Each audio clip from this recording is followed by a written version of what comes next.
Je vous invite à prendre une petite cuillère et à goûter et à me faire parvenir vos remarques également. Pourtant, quand arrive le moment de comparer leur glace et une autre sans additifs, ils vont pouvoir se montrer fiers du résultat. Laquelle vous préférez? Celle avec stabilisant. Celle avec stabilisant aussi. Oui, pareil. On dirait une vraie crème glacée. D'accord.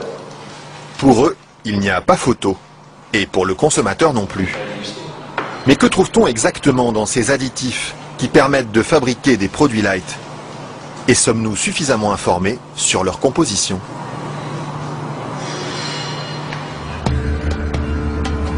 C'est à Vilvoorde, à quelques kilomètres de Bruxelles, que nous sommes allés chercher les réponses.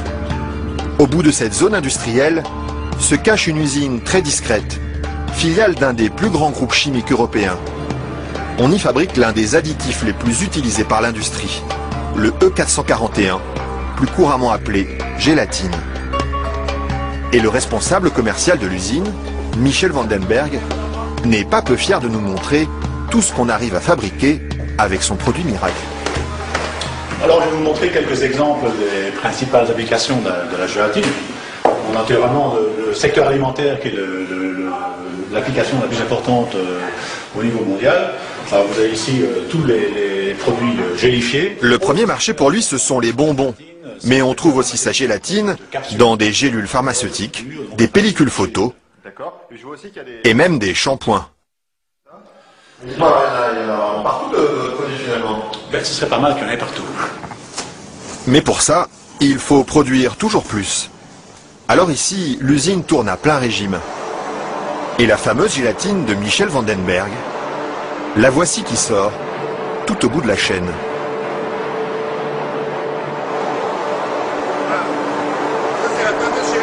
Ça, c'est la gélatine. Ce sont ces spaghettis qui collent aux doigts. Il faut à peu près 3 à 4 jours pour arriver jusqu'ici. De la préparation de la matière première jusqu'à le séchoir ici.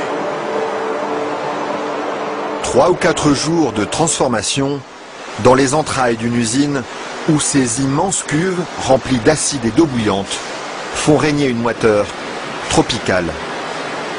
Et au milieu de cette atmosphère étouffante, il y a un détail qui frappe le visiteur et qui pénètre jusque dans les locaux les plus protégés de l'usine. C'est pourquoi ça? Ah, c'est les odeurs. Ils sont mauvais les films? D'accord, ça dépend. Une odeur âcre d'acide et de graisse brûlée qui flotte sur tout le site jusqu'à l'extérieur de l'usine. Et la raison de cette odeur, la voici. C'est la matière première avec laquelle on fabrique la gélatine. Ça, c'est la matière première. Nous traitons donc la couenne, la peau de porc. D'accord. De la peau de porc qui arrive par palettes entières dans son usine. Une matière première qui ne lui coûte presque rien et qu'il achète dans toute l'Europe. Ceci vient de Hongrie. Ça vient de Hongrie, d'accord. Voilà.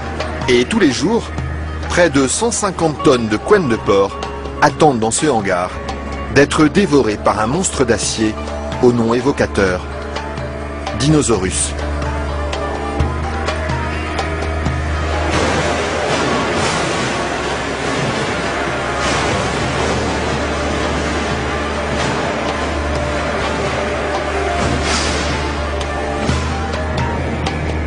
Grâce à cette matière première bon marché, Michel Vandenberg parvient à vendre sa gélatine à moins de 5 € le kilo.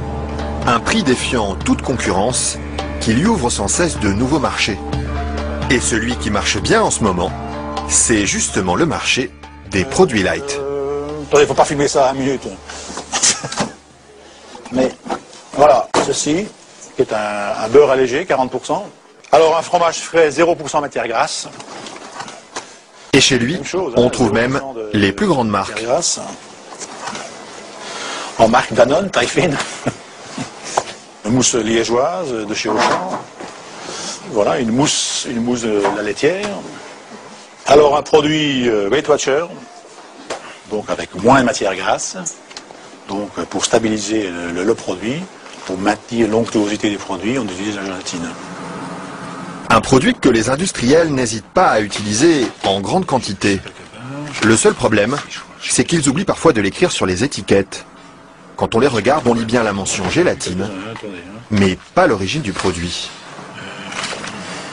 ils mettent gélatine, mais ils disent pas quelle est l'origine de la gélatine. Pourquoi?